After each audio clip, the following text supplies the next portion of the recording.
एक समय की बात है, नैमिषारण्य तीर्थ में शौनकादि 88,000 ऋषियों ने श्री सूत जी से पूछा, हे प्रभु, इस कलियुग में वेद विद्या रहित मनुष्यों को परम भक्ति किस प्रकार मिल सकती है तथा उनका उद्धार कैसे होगा। हे मुनि श्रेष्ठ, कोई ऐसा तप बताइए जिससे थोड़े समय में ही पुण्य मिले और मनवांछित फल भी मिल जाए।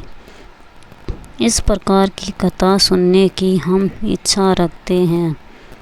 सर्व शास्त्रों के ज्ञाता सूत जी बोले, हे वैष्णव में पूज्य, आप सभी ने प्राणियों के हित की बात पूछी है, इसलिए मैं एक ऐसे श्रेष्ठ व्रत को आप लोगों को बताऊंगा जिसे नारद जी ने लक्ष्मी नारायण जी से पूछा था और लक्ष्मीपति ने मुनि श्रेष्ठ नारद जी से कहा था, आप सब इसे ध्यान से सुनिए। एक समय की बात है, योगी राज नारद जी दूसरों की हित की इच्छा के लिए अनेक लोकों में घूमते हुए मृत्यु लोक में आ पहुँचे। यहाँ उन्होंने अनेक योनियों में जन्मे प्राय सभी मनुष्यों को अपने कर्मों द्वारा अनेकों दुखों से पीड़ित देखा। उनका दुख देख नारद जी सोचने लगे कि कैसा यत्न किया जाए जिसके करने से निश्चित रूप से मानव के दुखों का अंत हो जाए। इसी विचार पर मनन करते हुए वह विष्णु लोक में गए। वहाँ वह देवों के ईश नारायण की स्तुति करने लगे, जिनके हाथों में शंख चक्र गदा और पद्य थे, गले में वरमाला पहने हुए थे। स्तुति करते हुए नारद जी बोले, हे भगवान, आप अत्यंत शक्ति से संपन्न हैं, मन तथा वाणी भी आपको नहीं पा सकती। आपका आदि मध्य तथा अंत नहीं है। निर्गुण स्वरूप सृष्टि के कारण भक्तों के दुखों को दूर करने वाले हैं। आपको मेरा नमस्कार है। नारद जी की स्तुति सुन विष्णु भगवान बोले, हे मुनि श्रेष्ठ, आपके मन में क्या बात है? आप किस काम के लिए पधारे हैं, उसे निसंकोच कहो। इस पर नारद जी मुनि बोले कि मृत्युलोक में अनेक योनियों में जन्मे मनुष्य अपने कर्मों के द्वारा अनेक दुख से दुखी हो रहे हैं। हे नाथ, आप मुझ पर दया रखते हैं तो बताइए कि वो मनुष्य थोड़े प्रयास से ही अपने दुखों से कैसे छुटकारा पा सकते हैं। श्री हर बोले, हे नारद, मनुष्यों की भलाई के लिए तुमने बहुत अच्छी बात पूछी है, जिसके करने से मनुष्य मोह से छूट जाता है। वह बात मैं कहता हूँ, उसे सुनो।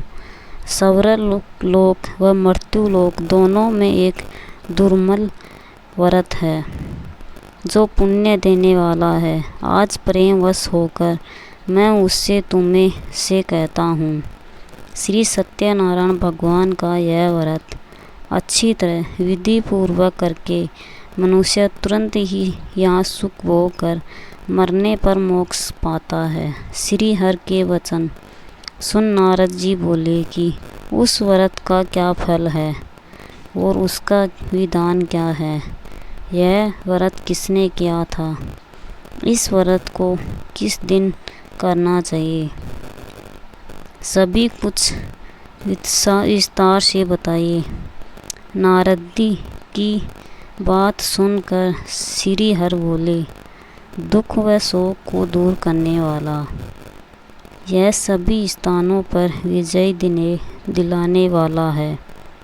मानव को भक्ति व श्रद्धा के साथ शाम को श्री सत्यनारायण की पूजा धर्मपरायण होकर ब्राह्मणों व बंधुओं के साथ करनी चाहिए। भक्ति भाव से ही नैवेद्य, केले का फल, घी, दूध और गेहूं का आटा सवाए ले। गेहूं के स्थान पर साटी का आटा, शक्कर तथा गुड़ लेकर वह सभी भक्षण योग्य पदार्थों को मिलाकर भगवान का भोग लगाए। ब्राह्मणों सहित बंधु बांधवों को भी भोजन कराए। उसके बाद स्वयं भोजन करे। भजन कीर्तन के साथ भगवान की भक्ति में लीन हो जाए। इस तरह से सत्यनारायण भगवान का यह व्रत करने पर मनुष्य की सारी इच्छाएं निश्चित रूप से पूरी होती हैं। इस कली काल अर्थात कली युग में मृत्युलोक में मोक्ष का यही एक सरल उपाय बताया गया है। सत्यनारायण भगवान की व्रत कथा का दूसरा अध्याय। सूत जी बोले, हे ऋषियों, जिसने पहले समय में इस व्रत को किया था उसका इतिहास कहता हूँ, ध्यान से सुनो। सुंदर काशीपुरी नगरी में एक अत्यंत निर्धन ब्राह्मण रहता था। भूख प्यास से परेशान वह धरती पर घूमता रहता था। ब्राह्मणों से प्रेम करने वाले भगवान ने एक दिन ब्राह्मण का वेश धारण कर उसके पास जाकर पूछा, हे विप्र, नित्य दुखी होकर तुम पृथ्वी पर क्यों घूमते हो? दीन ब्राह्मण बोला, मैं निर्धन ब्राह्मण हूँ, भिक्षा के लिए धरती पर घूमता हूँ। हे भगवान, यदि आप इसका कोई उपाय जानते हैं तो बताइए। वृद्ध ब्राह्मण कहता है कि सत्यनारायण भगवान मनोवांछित फल देने वाले हैं, इसलिए तुम उनका पूजन करो। इसे करने से मनुष्य सभी दुखों से मुक्त हो जाता है। वृद्ध ब्राह्मण बनकर आए सत्यनारायण भगवान उस निर्धन ब्राह्मण को व्रत का सारा विधान बताकर अंतर्ध्यान हो गए। ब्राह्मण मन ही मन सोचने लगा कि जिस व्रत को वृद्ध ब्राह्मण करने को कहा गया है, मैं उसे ज़रूर करूँगा। यह निश्चय करने के बाद उसे रात में नींद नहीं आई। वह सवेरे उठकर सत्यनारायण भगवान के व्रत का निश्चय कर भिक्षा के लिए चला गया। उस दिन निर्धन ब्राह्मण को भिक्षा में बहुत धन मिला, जिससे उसने बंधु बांधवों के साथ मिलकर श्री सत्यनारायण भगवान का व्रत संपन्न किया। भगवान सत्यनारायण का व्रत संपन्न करने के बाद वह निर्धन ब्राह्मण सभी दुखों से छूट गया और अनेक प्रकार की संपत्तियों से युक्त हो गया। उसी समय से यह ब्राह्मण हर माह इस व्रत को करने लगा। इस व्रत से सत्यनारायण भगवान के व्रत को जो मनुष्य करेगा वह सभी प्रकार के पापों से छूटकर मोक्ष को प्राप्त होगा। जो मनुष्य इस व्रत को करेगा वह भी सभी दुखों से मुक्त हो जाएगा। सूत जी बोले कि इस तरह से नारद जी से नारायण जी का कहा हुआ सत्यनारायण व्रत को मैंने तुमसे कहा है। हे विप्रभु, मैं अब और क्या कहूँ? ऋषि बोले, हे मुनिवर, संसार में उस विप्र से सुनकर और किस किस ने इस व्रत को, हम सब इस बात को सुनना चाहते हैं। इसके लिए हमारे मन में श्रद्धा का भाव है। सूत जी बोले, हे मुनियों, जिसने इस व्रत को किया है वे सब सुनो। एक समय वही विप्र धन व ऐश्वर्य के अनुसार अपने बंधु बांधवों के साथ इस व्रत को करने को तैयार हुआ। उसी समय एक लकड़ी बेचने वाला बूढ़ा आदमी आया और लकड़ियां बाहर रखकर अंदर ब्राह्मण के घर में गया। प्यास से दुखी वह लकड़हारा उनको व्रत करते देख विप्र को नमस्कार कर पूछने लगा कि आप यह क्या कर रहे हैं।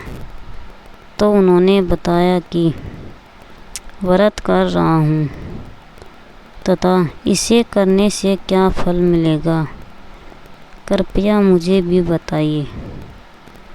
ब्राह्मण ने कहा कि सब मनोकामनाओं को पूरा करने वाला यह सत्यनारायण भगवान का व्रत है। इनकी कृपा से ही मेरे घर में धन धान्य आदि की वृद्धि हुई है।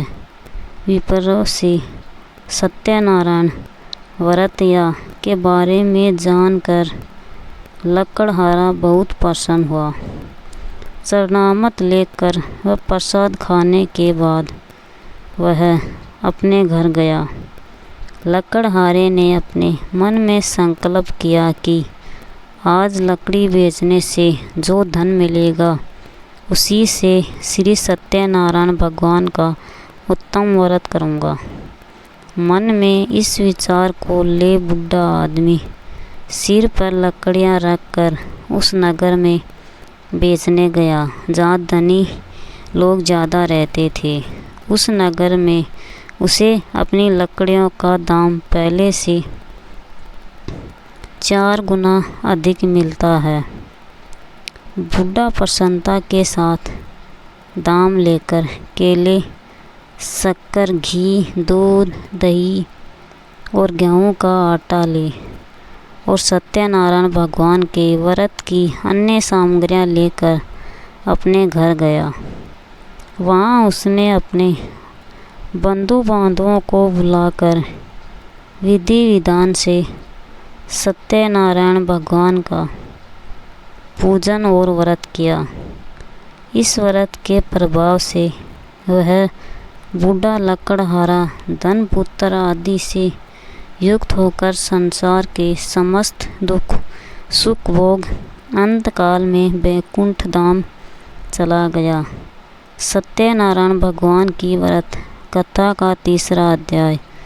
सूत जी बोले, हे श्रेष्ठ मुनियों, अब आगे की कथा कहता हूँ।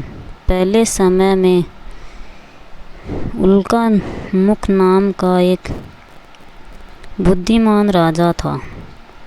वह सत्यवक्ता और जितेंद्रिय था। प्रतिदिन देव स्थानों पर जाता और निर्धनों को धन देकर उनके कष्ट दूर करता था।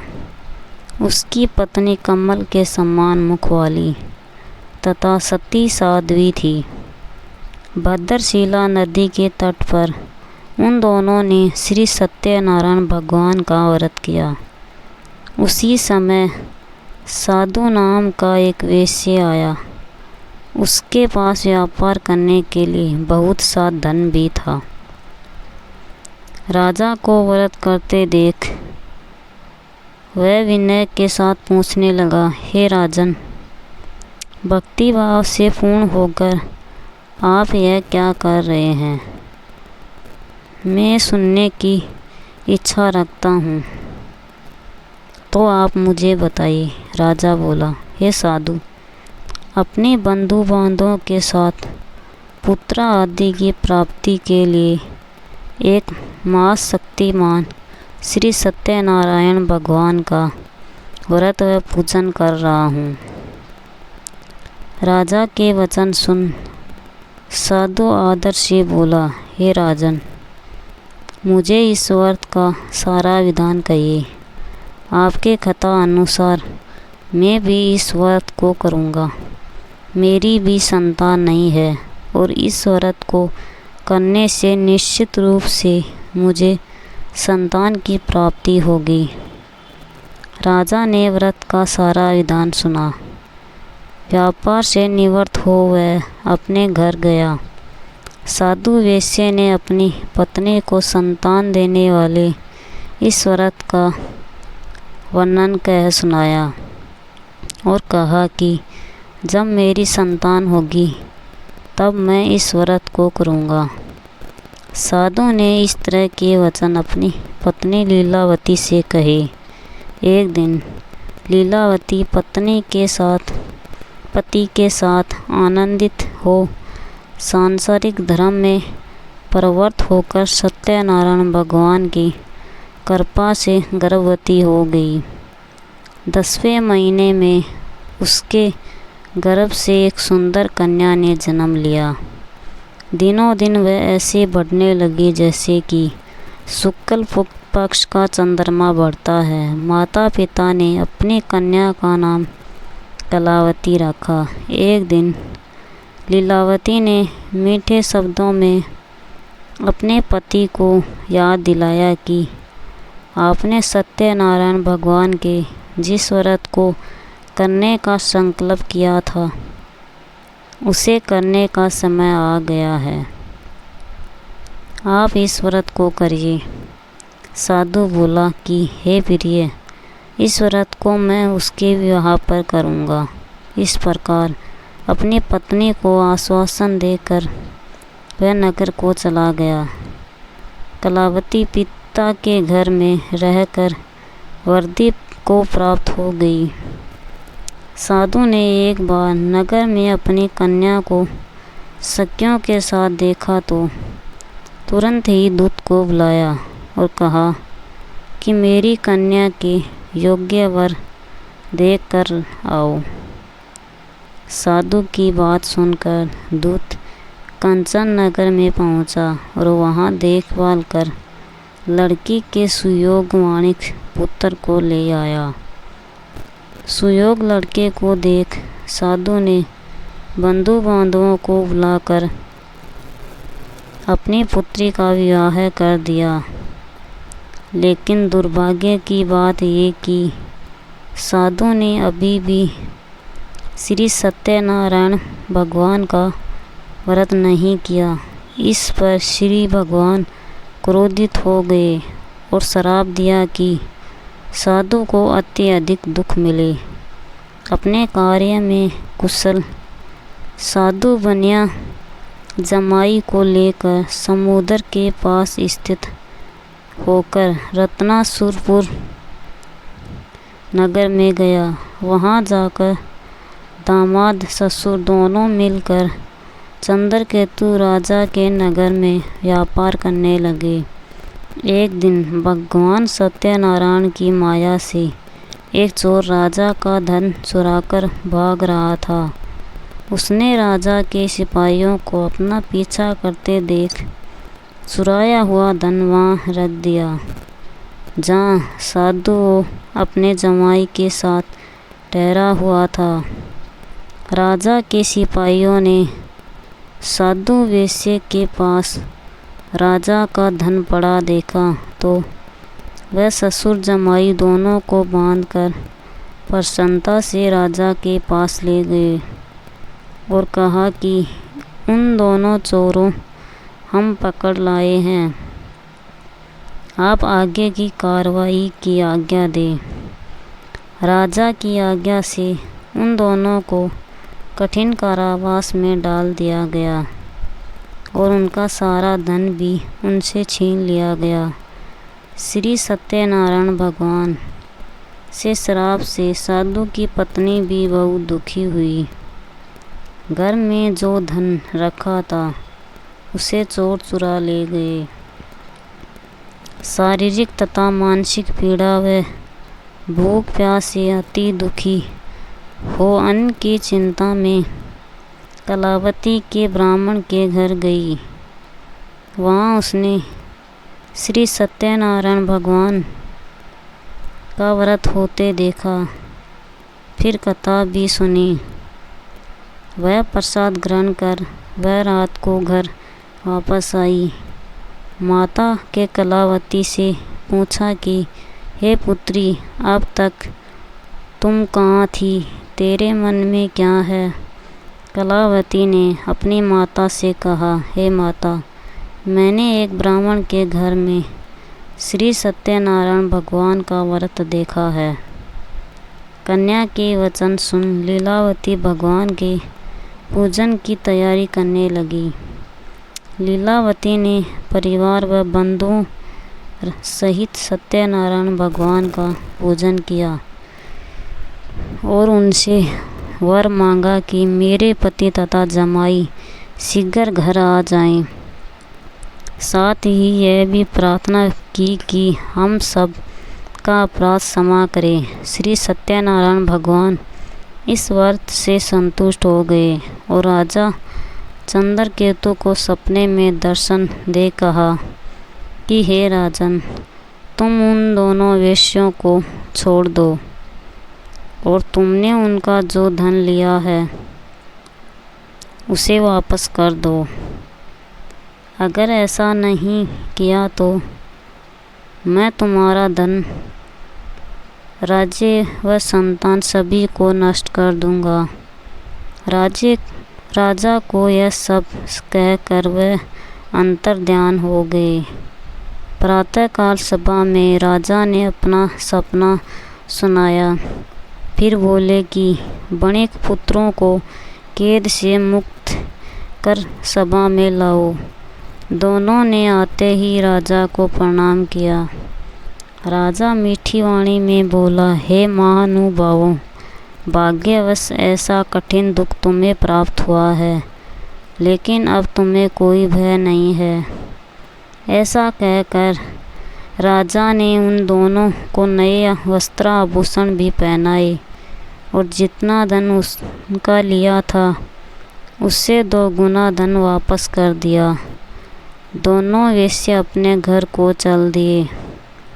सत्यनारायण भगवान की व्रत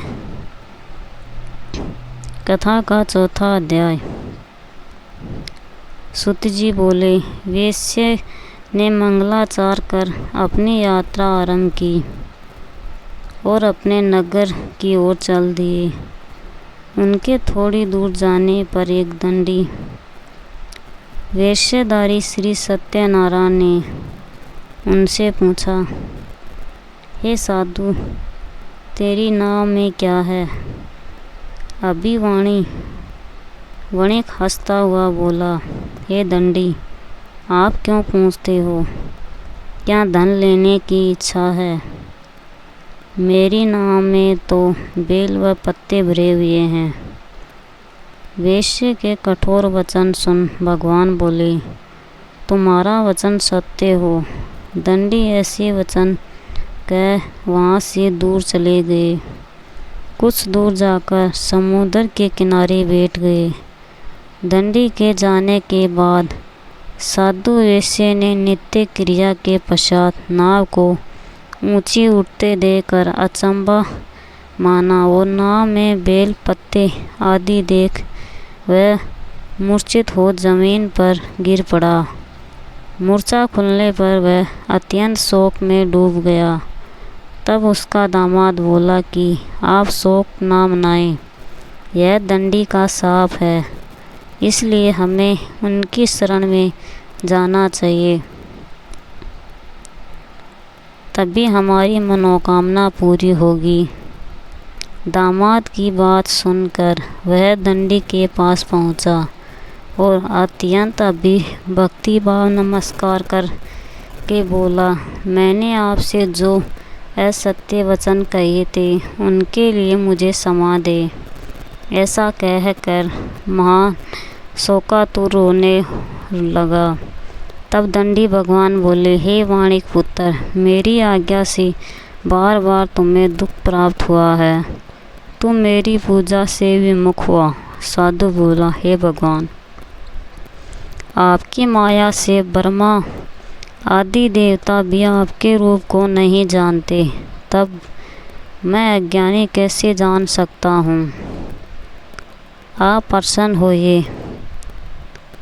अब मैं सामर्थ्य के अनुसार आपकी पूजा करूँगा। मेरी रक्षा करो और पहले के समान नौका में धन भर दो। साधु वैश्य के भक्तिपूर्ण वचन सुनकर भगवान प्रसन्न हो गए और उसकी इच्छा अनुसार वरदान देकर अंतर्ध्यान हो गए। ससुर जमाई जब नाव पर आए तो नाव धन से भरी हुई थी। फिर वही अपने अन्य साथियों के साथ सत्यनारायण भगवान का पूजन कर अपने नगर को चल दिए। जब नगर के नज़दीक पहुँचे तो दूत को घर पर खबर करने के लिए भेज दिया। दूत साधु की पत्नी को प्रणाम कर कहता है कि मालिक अपने दामाद सहित नगर के निकट आ गए हैं। दूत की बात सुन साधु की पत्नी लीलावती ने बड़े हर्ष के साथ सत्यनारायण भगवान का पूजन कर अपनी पुत्री कलावती से कहा कि मैं अपने पति के दर्शन को जाती हूँ, तू कार्य पूर्ण कर शीघ्र आ जा। माता के ऐसे वचन सुन कलावती जल्दी में प्रसाद छोड़ अपने पति के पास चली गई। प्रसाद की अवज्ञा के कारण श्री सत्यनारायण भगवान रुष्ट हो गए और नाव सहित उसके पति को पानी में डुबो दिया। कलावती अपने पति को वहाँ ना पाकर रोती हुई जमीन पर गिर गई। नौका को डूबा हुआ देख वह कन्या को रोता देख साधु दुखी होकर बोला कि हे प्रभु, मुझसे तथा मेरे परिवार से जो भूल हुई है उसे क्षमा करे। साधु के दीन वचन सुनकर श्री सत्यनारायण भगवान प्रसन्न हो गए और आकाशवाणी हुई, हे साधु, तेरी कन्या मेरी प्रसाद को छोड़कर आई है, इसलिए उसका पति अदृश्य हो गया है। यदि वह घर जाकर प्रसाद खाकर लौटती है तो इसे इसका पति अवश्य मिलेगा। ऐसी आकाशवाणी सुन कलावती घर पहुंचकर प्रसाद खाती है और फिर आकर अपने पति के दर्शन करती है। उसके बाद साधु अपने बंधु बांधवों सहित श्री सत्यनारायण भगवान का विधि विधान से पूजन करता है। इस लोक का सुख भोग वह अंत में स्वर्ग को जाता है। श्री सत्यनारायण भगवान की व्रत कथा का 5वां अध्याय। सूत जी बोले, हे ऋषियों, मैं और भी एक कथा सुनाता हूँ, उसे भी ध्यानपूर्वक सुनो। प्रजापल पालन में लिंग तुंग ध्वज नाम का एक राजा था। उसने भी भगवान का पश्चाताप कर बहुत ही दुख सहन किया। एक बार वन में जाकर वन्य पशुओं को मार कर वह बड़ के पेड़ के नीचे आया। वहाँ उसने ग्वालों को भक्ति भाव से अपने बंधुओं सहित सत्यनारायण भगवान का पूजन करते देखा। अभिमानवश राजा ने उन्हें देखकर भी पूजा स्थान में नहीं गया और ना ही उसने भगवान को नमस्कार किया। ग्वालों ने राजा को प्रसाद दिया, लेकिन उसने वह प्रसाद नहीं खाया और प्रसाद को वहीं छोड़ वह अपने नगर को चला गया।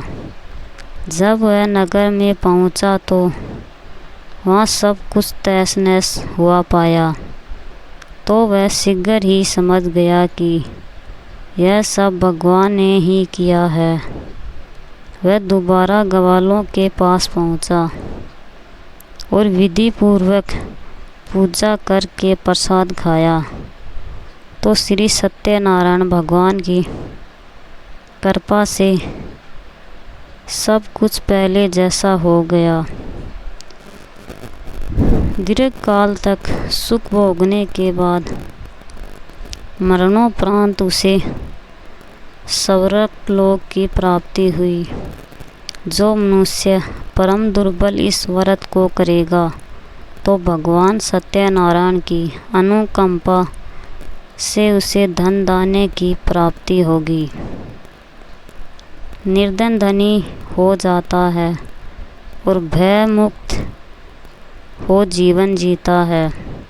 संतानहीन मनुष्य को संतान सुख मिलता है और सारे मनोरथ पूर्ण होने पर मानव अंतकाल में वैकुंठ धाम को जाता है। सुत जी बोले, जिन्होंने पहले इस व्रत को किया है अब उनके दूसरे जन्म की कथा कहता हूँ। वरद संतानंद ब्राह्मण ने सुदामा का जन्म लेकर मोक्ष की प्राप्ति की। लकड़हारे ने अगले जन्म में निषाद बनकर मोक्ष प्राप्त किया। उल्का मुख नाम का राजा दशरथ होकर वैकुंठ को गए। साधु नाम के वेश्य ने मोर ध्वज बनकर अपने पुत्र को आरे से चीरकर मोक्ष पाया। महाराज तुंग ध्वज ने स्वयंभू होकर भगवान में भक्ति युक्त हो कर्म कर मोक्ष पाया।